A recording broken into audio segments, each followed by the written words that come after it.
begitu dirindukan. Jadi ada orang berkata bahwa musafahah itu bukan bagian daripada sunnah. Wa kaifalah? Bagaimana kita berkata itu bukan sunnah ketika kita membuka kitab Riyadhus Shalihin? Bagaimana beliau Imam Muslim mengabarkan qad ja'ukum ahlul yaman wa hum awwalu man yabda'ukum bis salam bil musafahah. Kata Imam Muslim, ketika datang orang-orang Yaman, maka Abu Hurairah berkata, mereka itulah penduduk Yaman. Mereka lah orang pertama yang memulai untuk bermusafahah ketika bertemu satu sama lain. Ini membantah orang-orang yang suka mengkafir bid'ahkan orang-orang yang bermusafahah itu, berjabat tangan. Apa ada dalil yang lain, guys? Ada dalil daripada Imam Bukhari dan Muslim. Kalau dalam istilah hadis disebut muttafaqun alaih, berarti ittifaq, dua ulama ini sepakat atas kesahihan ini hadis. Maka disebutlah hadis ini as-syaikkhani, dua imam besar hadis meriwayatkan dan mengatakan hadis ini sahih. Apa bunyi hadisnya? Dari Anas bin Malik radhiyallahu anhu. Sayyidina Anas ditanyakan, ya Anas bin Malik, akamtil musafahah baina Rasulillah fi zaman Rasulillah fi asri Rasulillah? Apakah di zaman Rasul ada orang berjabat tangan, ya Anas? Naam, kata Sayyidina Anas, di zaman kanatil musafahah fi zamanina ma'a Rasulillah. Ya, musafahah jabat tangan itu kebiasaan kami bersama Rasulullah di masa hidupnya. Ini pelajaran penting buat kita agar jangan suka mudah mengkafir bid'ahkan orang hanya karena berbeda manhaj satu sama lain. Insyaallah. Baiklah, kita masuk. Pak Kiai, malam ini terasa begitu penting. Mengapa, Kiai? Kita baru diberi ujian buat sebagian orang, diberi musibah buat sebagian orang, dan diberikan nikmat buat sebagian orang. Mengapa demikian, Kiai? Karena setiap ma asabakum min musibatin, setiap yang menimpa, musibah itu secara bahasa Arab sesuatu yang datang kepada engkau, yang menimpa engkau. Jadi hilangkan kebiasaan kita memiliki perspektif pemahaman musibah itu pasti hal yang berat. Tidak demikian.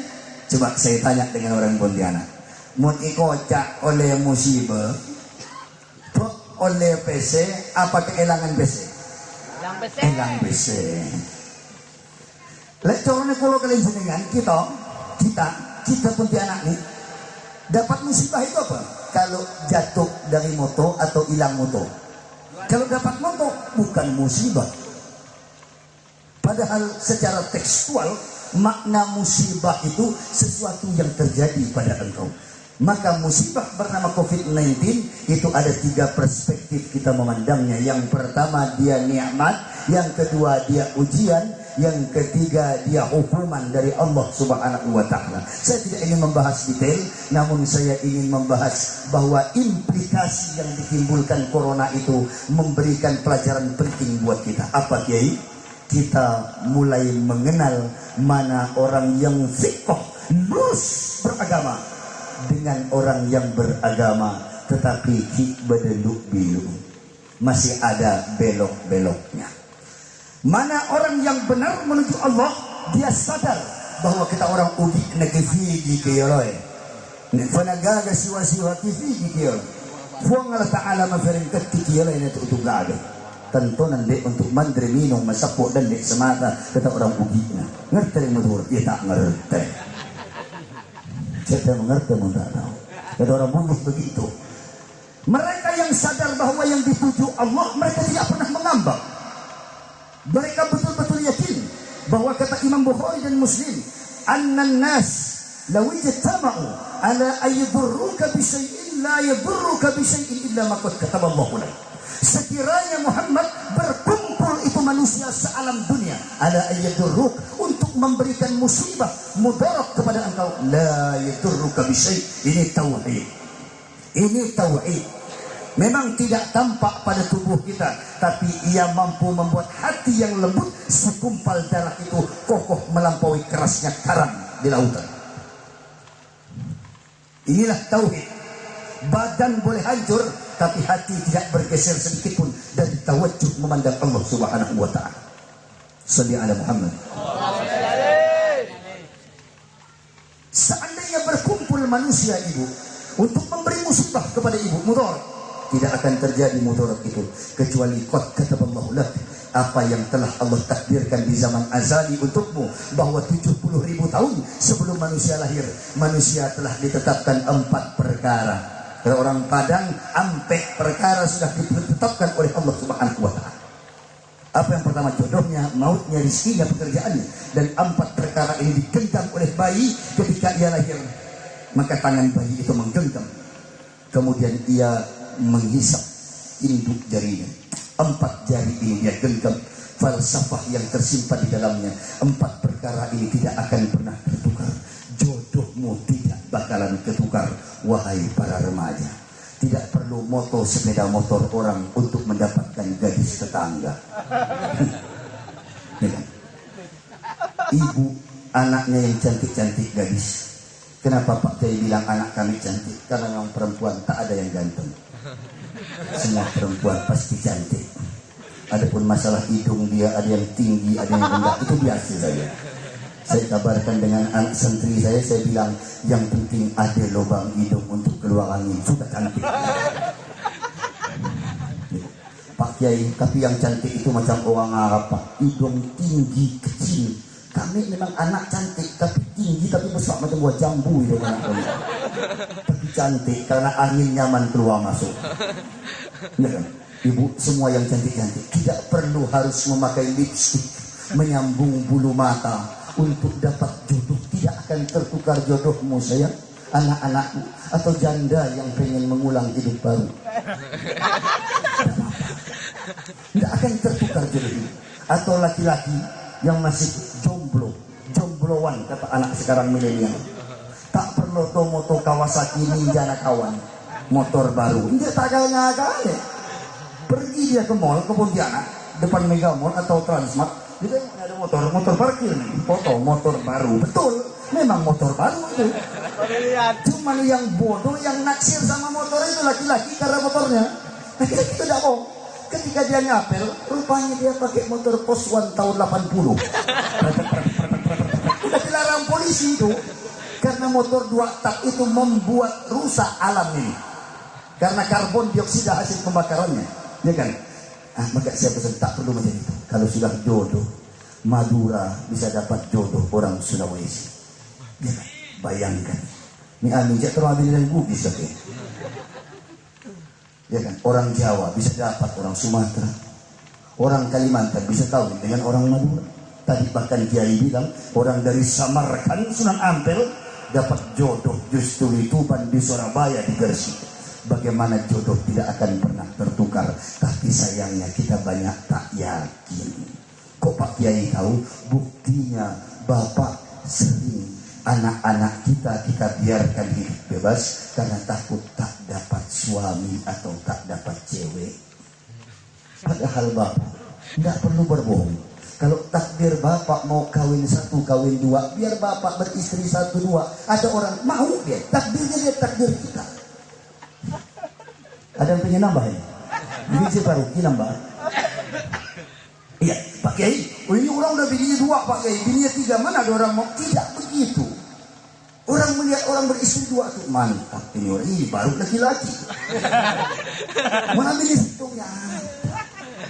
Tak lanjut lebih dulu lagi laki dia sebutin aja nama ini. Kita lanjut Kiai. Datang itu musibah, dia genggam, jodoh tak akan tertukar, maut tak akan tertukar. Musibah corona kemudian memperlihatkan kepada kita betapa takutnya kita terhadap kematian.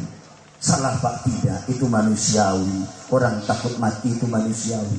Tetapi berlebih-lebihan takut akan kematian, sesungguhnya kita telah meragukan ayat Al-Quran.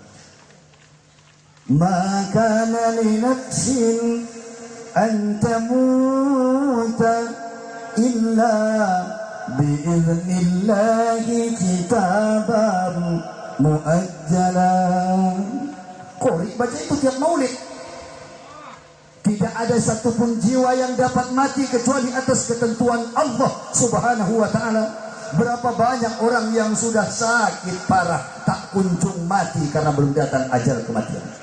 Berapa banyak orang yang sehat justru mati padahal orang tidak menduga bahwa ia akan mati pada saat itu. Itulah kematian. Dia tak membedakan orang sehat dan sakit. Maka corona memperlihatkan kepada kita betapa kita masih cemas terhadap kematian. Kenapa Pak Kiai? Mungkin bekal kita yang masih kurang. Kalau dalilnya itu bagus, takut karena bekal perjalanan ini jauh Pak Kiai. Kata kita Riyadhus Shalihin, inna lillahi ibadan futana talaqu dunya wa khaful fitana فنوروا فيها فلما علموا أنها ليست لحي وطنا جعلوها لجة واتخذوا صالح الأعمال فيها سفنا.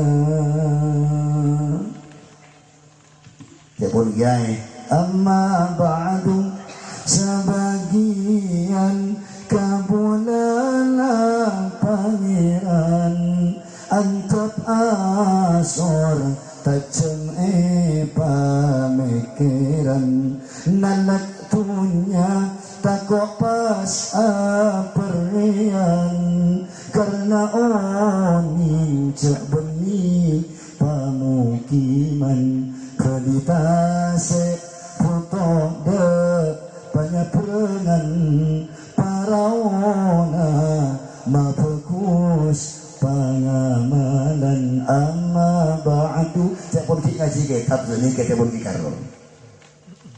Apa artinya Pak Kiai?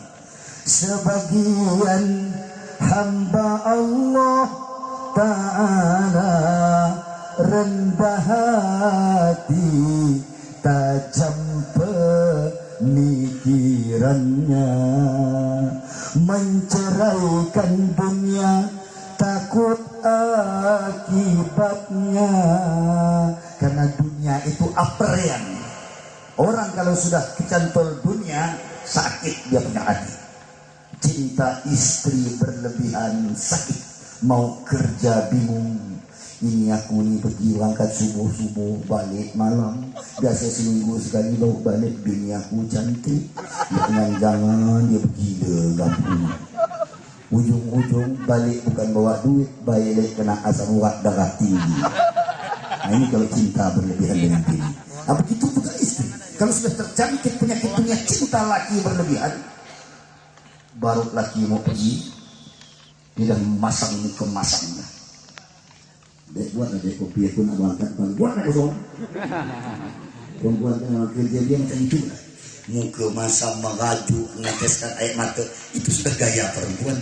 Laki-laki tidak usah terlalu digubris yang macam itu. Memang senjata wanita itu ya air matanya.